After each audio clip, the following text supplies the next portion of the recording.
All I've ever known was feet staying miles away from ocean's homicidal mouth, swallowing whole black bodies who dared to dip their nigger.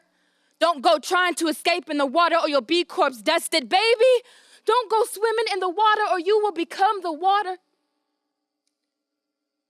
So my callous ankles stay shackled on shore, sand particles clutching the cracks of my toes, gripping at my ankles. They know I'm never leaving. Have you ever tried running through sand? Ankles grip like an abusive lover who couldn't stand to see you leave. But if you don't break towards freedom, you'll forever be stuck in a body that would never really belong to you so long as you stay stagnant in their grip.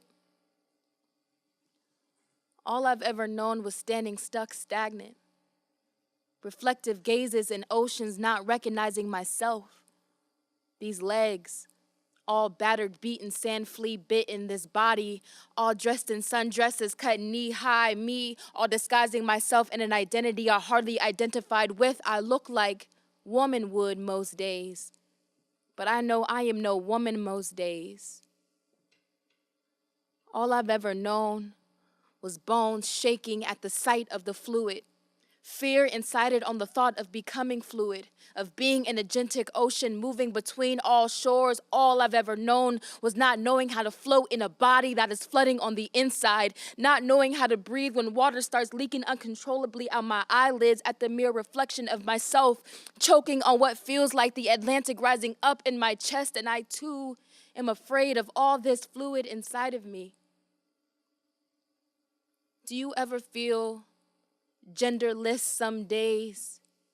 Feel the womanlessness of your sway, the manlessness of your soul, like scattered, misplaced water droplets wanting nothing more than to evaporate towards heaven. So when a God and all his Aryan angels look at you with disgust and closes the gates on your kind, at least you will be spat back down as raindrops and embraced by all the other bodies who corrected God's misgendering mouth. Nigger, don't dare get in the water or you'll get bodied. No, baby, mama's sad self scream, my baby girl, they hump for bodies like you. Don't get in the water, those fish hooks are noose. I took a leap in the water and cried, Massa, you can't hold me with your shackles, cried Mama. Let me show you this buoyant body, Mama. You birthed a baby of all water, all fluid, all malleability. Watch me change shapes like water, Mama. Watch my hormone shape shift around men and women. Watch my body embrace this fluidity. Watch my ankles bust through and break free from being shackled in woman's body. Watch my fluid, fleshy self claim the identity you want me to be afraid of. I can swim, Mama. I can swim, Mama. At least in this body, I can now swim.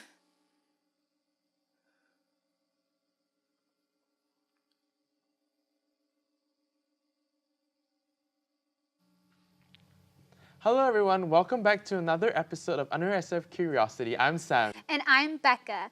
Today on Under SF Curiosity, we have a wonderful show in store, but first we want to thank Sierra Green for that incredible poem. We are so happy she could be here to kick off our show, as it goes perfectly with our theme today. That's right, Becca. Today we wanted to highlight women and femmes of color and their experiences. Women and femmes of color face lack of representation in media, business, and more. According to cadladies.com, women of color make up only 3.8% of board seats on Fortune 500 companies. In addition, women of color lack opportunity to share their perspective and voices in our media today. True. According to Colorline, 67% of trans murders were women of color, and of that percentage, 68% were Black trans women. This week, we had the opportunity to learn about COCO Coalition, which focuses on women of the African American community and creates safe spaces for them. The COCO Coalition started with Black and Beautiful's Women's Brunch.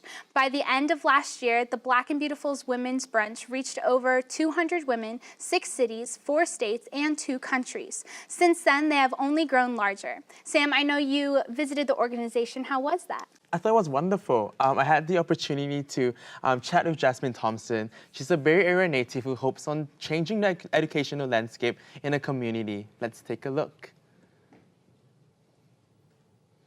Thank you so much for having us in this very unique environment. It's pretty awesome. It's a really different interview.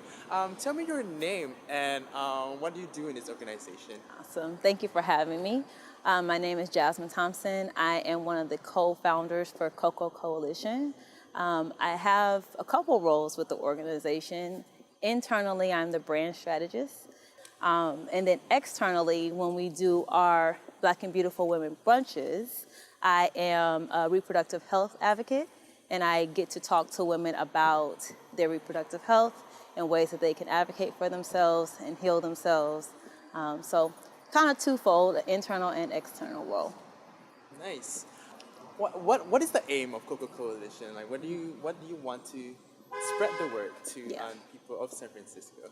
Well, our mission is to create a world where Black women and Black girls can connect, grow, and thrive. I think it's really important in 2018 that people have opportunities to make authentic connections. It's actually harder for adults to make friends. And so we create safe spaces where people can maybe make a new friend or a new business connection or a mentor, or just someone to talk to, someone to go to the movies with. And so the connection part is really important. And then also the growth piece of it is like emotional and spiritual well-being is not discussed in school. And so myself, Mimo Haile, and Tiffany Wright are my co-founders, and we all have some type of clinical background. And the tools that we have, we want to share, right, on how you can actually heal yourself, heal your traumas, heal any wounds that you have. And so that is the growth piece of it. And then if you have those two things, you can thrive. And it's definitely true that how connection is so important. Mm-hmm. And it's great how you're looking out for the Black community and the women especially. Awesome. So in 2015, we started our first brunch in Oakland. After the Sandra Bland incident, we thought it was really important to create a safe space for Black women to talk about what was happening. And so 2015 was our first year as a passion project, just addressing a need in the community. And so because Oakland is home and where this was first birthed in 2015, the response is massive here. And last year we actually had 2 sittings of 40 women back to back, which indicated to us a huge need in the Black women of the Bay Area being able to have these spaces. So we're gonna hold a half-day conference in September this year. We're really excited about that. And the theme of this year is Black and Healthy. So we're gonna talk about holistic health, reproductive health, mental health. I'm really excited about this topic. I'm really excited to really tackle it head on because health is such a taboo subject in communities of color. And so we're gonna lift it up and we're gonna have some really juicy conversation and hopefully give people tools that they can use in their lives and in their loved ones' lives. Yeah. So amazing. Do you think it's getting chilly out here? It's a little cold. Yeah, okay. Do you want to grab some coffee and talk more about this? Yes, because it's warm. Yeah. Okay, let's go.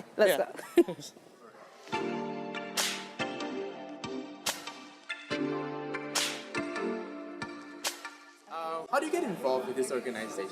So in every brunch, there is a small business vendor and an artist. And so we like to spotlight Black women artists and Black women business owners. And so in 2015, I was the business owner and I displayed my product there. In 2016, I came on board as one of the co-facilitators, and I got to talk to the women about how to set boundaries, how to maintain boundaries and keep your stress levels low. And then last year, 2017, I joined as a co-organizer. And so I got to be behind the scenes, learning, growing, developing partnerships and relationships, and kind of being on the ground. And so as we launched Cocoa Coalition, I am now one of the co-founders. But I definitely have a unique perspective because my role has changed every year. My perspective and just the opportunity to grow every year with the organization, to grow with Mimo and Tiffany, to deepen my relationship with them. It's been wonderful. Every year I get more and more involved. That's the reason why we decided to go into a nonprofit. And so we take our proceeds from our brunches, and then we support initiatives for Black girls. And so in 2016, we actually did a feminine care drive in South Africa, where we were able to donate 1,500 feminine products to the girls in South Africa. This is huge because in South Africa, when they have their menstrual cycle, a lot of the girls can't go to school because they don't have access to feminine care products there. So we took our proceeds, we bought about 1,500 feminine products, and we're able to give it to girls in South Africa. Every year we identify a social issue, and we take our proceeds and we support an organization. So we create events for Black women, and then we take the proceeds from those events and we help Black girls every year. It's a huge part of our organization, and I want to make sure that I share it. Well, thank you so much again, Jasmine, for letting me interview you. I've definitely learned so many new things about Cocoa Coalition, and I'm sure the viewers too. Thank you so much for having me. I had a great time. Cheers. Cheers.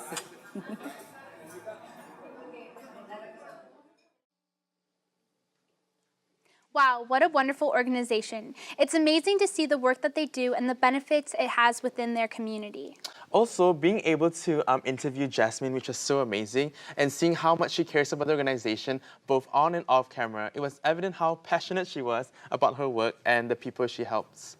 Well, we are so excited to have another lead from Cocoa here with us today. We will chat with them and have another special performance right after this.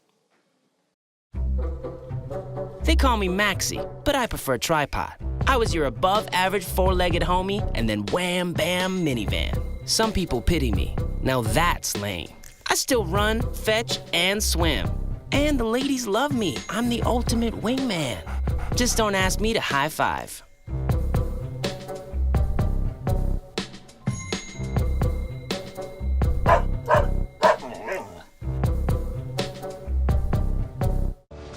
This year, patriotism shouldn't just be about pride of country. It should be about love. Remember that to love America is to love all Americans, because love has no labels.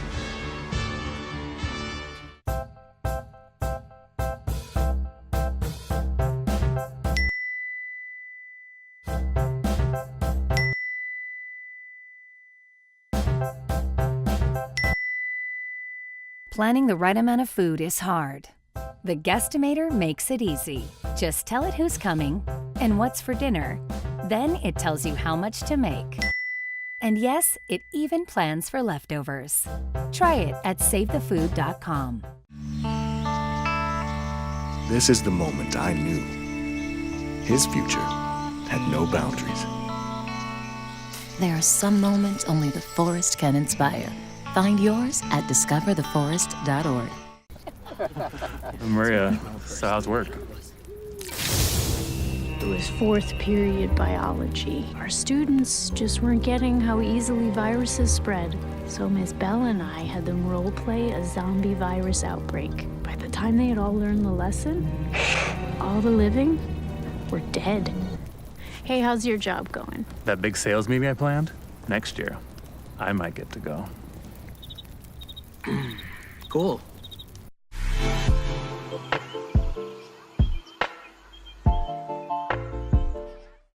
Let's say Adam and Eve never eat the apple. Let's say Adam takes 2 stones and smashes the snake's head between them, and the Lord says, this is good. Let's say Eve remains naked, and the Lord says, this too is good. Let's say the snake was a man, and Adam is a man. And the Lord is not just a man, but a man just the same. And so Eve never knows herself any different until she looks into the water and sees herself naked. Centuries later, you are the only woman in a room full of men. All of them are your friends, so there's no fear today, only laughter, or maybe the fear is too busy laughing to know itself any different. Regardless, they all love you, which is to say, they all want you, which is to say that they are hungry. You make a joke. You speak of sex and forget the sacrifice should stay silent on the altar, and all of them laugh except one. You say, if you did that, I would. And he says, if you did that, I would kick you in the stomach. And you are silent. He says, I would push you down the stairs, and you remember that your friend is not just a man, but a man just the same. He keeps joking, and your body remains the joke. The joke is only as good as the room laughing, and this room of men laughing says, this is good. You saw this coming, though, didn't you? You watched him laugh before the casket. You heard him call the corpse a bitch like a eulogy, like a christening, like this is what I name you when no one can hear you name yourself. All of these men are your friends. Any one of them would take 2 stones and smash a snake's head between them for you. But maybe the snake is not a man. Say the snake is a woman. Say the snake is a bitch, a beast that bites, whose head creates venom instead of swallowing it before a man, in all his laughing fear, reaches for a stone. Are you the laughter or the fear? Are you the snake or the stone? Or are you Eve, naked, watching Adam silence the only voice that sounds like yours? There's some men who want to love you, and there's some men who want to fuck you, and there's some men who want to bury their knife inside the meat of you, and all of them call you the same name to your face. Good and evil existed before the apple. The taste only taught us how to name it. In the story, though, no one eats the apple, and so no one can tell the difference, and everyone goes hungry, and only the Lord can name the uneaten, and the Lord, in his man's voice, in all his laughing fear, the Lord says this too is good.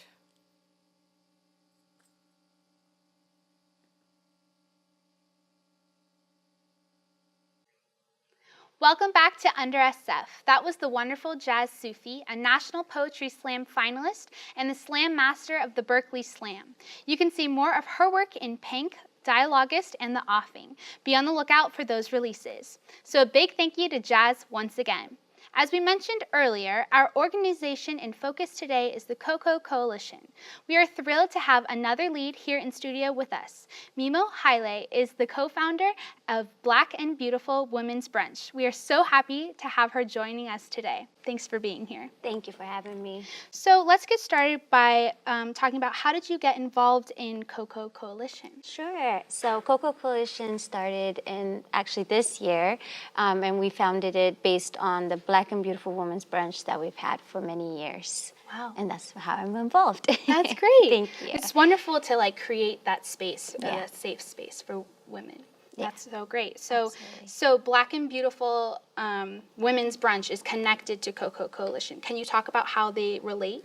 In 2015, Tiffany Wright, the other co-founder for Cocoa Coalition, and I were just kind of talking about how we wanted to have a space to talk and dialogue about, you know, what it means to be a Black woman in America.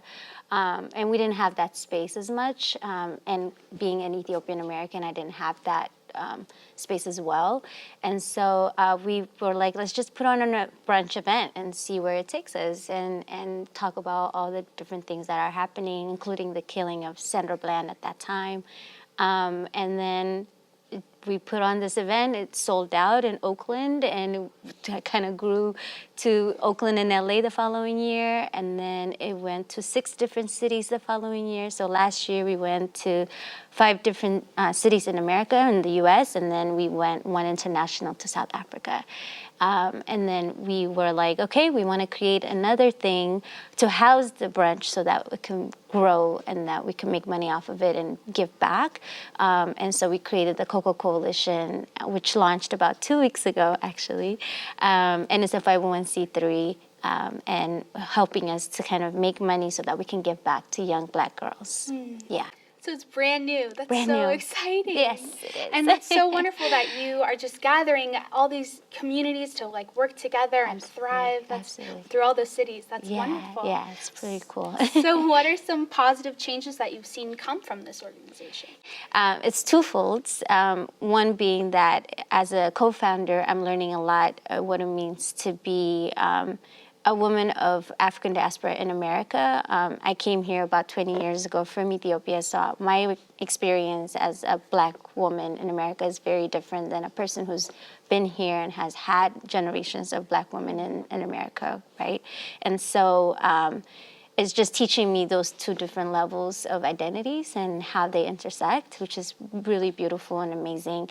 And the other positive thing that happens within it is also the amount of network that is being built between the groups that we are having in our place, in the space that we are creating. And that's so great for you to work with something that you're so passionate about. Absolutely, absolutely. I bet intersectionality plays a big role in your work. Can you please explain how important it is for this organization? Absolutely. So if you don't mind me asking, I'm going to ask you a few questions, and then you can maybe tell me what you know or don't know, and then I'll go into what that means to the organization. So are you aware of Eric Garner? Yeah. How about Tamir Rice? Sounds familiar. And about Mike? And how about Mike Brown? Yeah. Okay. So how about Tanisha Anderson? Not as familiar. Okay. How about Megan Hockaday? Okay. So the reason I bring up these different names, the first list is African American males.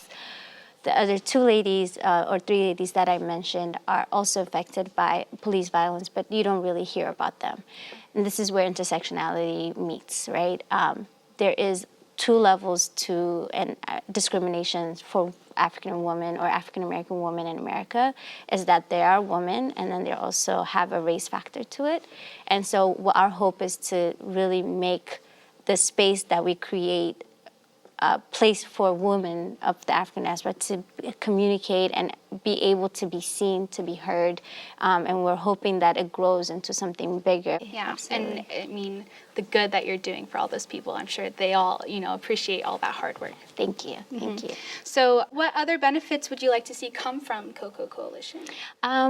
The biggest benefit that I would love to see is that we want to give back to young Black girls. We want to make sure their voices are heard and that bridges are built between the gap that there's there and the lack of resources that are there.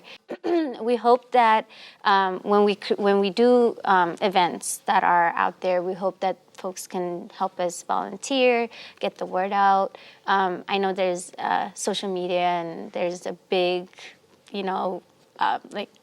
ways of going about it, but I feel like the connection that you make with a person is so, so important. And so whomever is our ally and want to see us grow, I just wish that they talk about us more and connect us to people that are out there that might help us as well. Wow. Yeah. Well, thank you so much for interviewing with me today. Yeah. I feel like I've learned so much, and you guys are just doing such good work. Thank you so much. I appreciate it. It was really wonderful to meet you and all of that. Awesome. Thank you. For more information, visit cococoalition.org. We will be right back after this short break. See on page 4 that the projections need to be earthquake next Thursday. Seriously? Thursday? Can't do that. This is really inconvenient. I have yoga that day. I have no time for this. So. I can't do Thursday, but I can do Friday. Disasters don't plan ahead. You can. Talk to your loved ones about how you're going to be ready in an emergency. Don't wait. Communicate. Staring contest! You still got it. I know. Come alive with the forest. Visit discovertheforest.org to find a forest near you. Okay, so we drowned the fire. Yep. Stirred it. Drowned it again. And now just feel if it's cold. Yeah. Cool.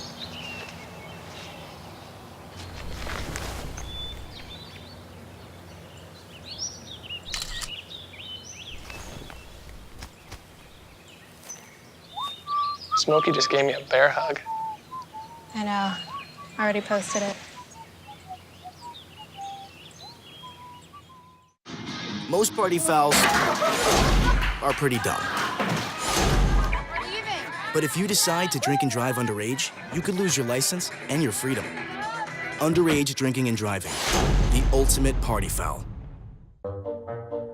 They call me Prince like I'm royalty or something. But the places I've lived ain't no palaces. So I don't need grilled salmon or a new scratching post. Just give me a cardboard box and a can of tuna and we're good. You can even change my name. I'm cool being the kitty formerly known as Prince.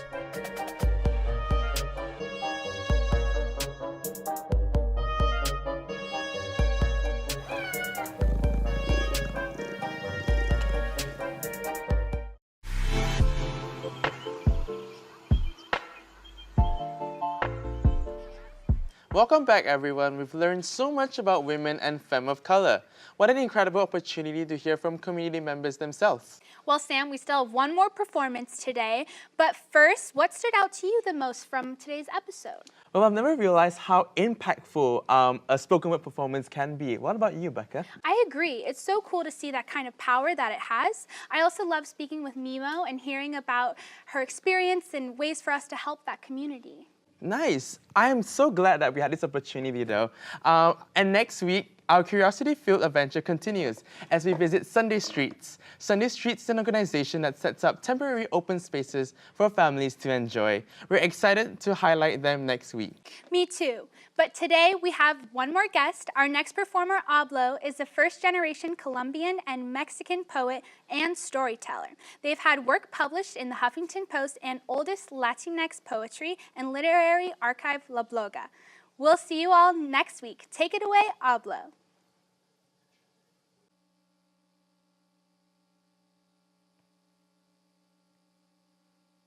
Frustrated. Frustrated by the constraints of my mind. The fact that I walk in the room and got a command space because according to colonization, space ain't rightfully mine. The fact that patriarchy got me fucked up telling girls across the globe they can't go to school. Tell my homegirls in the barrio that their worth ain't nothing unless their stomach is baby fool. Promoting marriage and child rearing amongst young, low-income women of color, as opposed to telling us that we can grasp a higher consciousness and that we have the capacity to inspire another. Inspire another. Inspire another. It's always someone else's problem, fault, and excuse that allows for women to put another woman's capacity aside. You say you on another level, but full of the conscious woke pride. I got normalized illusions living under white supremacy, because if I be addressing every single injustice I see, these people don't know what they get when they mess with me. When they question the strength that is women of color in our flow, it take them all but a second longer glance to see that wisdom we got, the others won't ever know. That's why they're scared and second guessing, because the power of mi hermanas y curandera blessings are higher than they can ever conceive of my essence. Frustrated, because they make us feel the void of generations of trauma with a colonized mindset that we deserve to be poor and we just gotta be smarter. They got us fighting over turf like which woman belongs to who, all in this scheme of distracting us from the fat cats dropping bombs on hospitals and schools. Got me compas of Afro descent saying that Black Lives Matter. You hear me? Black Lives Matter. Fighting for the right to breathe, fighting a new set of laws disguised with racist banter. Got indigenous people fighting greedy corporations before and after Standing Rock. What they think they could just destroy sacred water and ain't something gonna pop off? Frustrated. Because women and children are being held like prisoners along the southern border, as if the shipments to refill gun demands in Latin America didn't come from a white man's order. So, I'ma check you for a minute. Just because you buy a headdress don't mean you cultured. Just because you paint your face for the Dia de los Muertos don't mean you have a right to build an altar. And just because you listen to rap music don't mean you understand the struggle. And just because you identify as an intersectional feminist ally don't mean you humble someone let the shit be known. I don't got time to educate you. I don't got to smile for the male privilege you exert. So you a male feminist, meanwhile, not giving a damn about the woman's mentality and body that she hurt. You want to beat another woman silly because she slept with your man? I'll talk with you all about the social historical factors that disintegrate a woman's capacity to only being able to keep a man. Yeah, I'm frustrated because white feminism is focusing on equal pay for women. My first thought is, what type of women? Frustrated because me cruising in the LGBTQ community got me filled with spicy adjectives and presumptuous people of interest. Frustrated, so damn frustrated, y'all, with racism, xenophobia, transphobia, and countless other forms of oppression. Frustrated with this world because you're seen as weak when you show sincere affection. So all I know is, y'all, is I'm not gonna die frustrated. I'm gonna do something about it.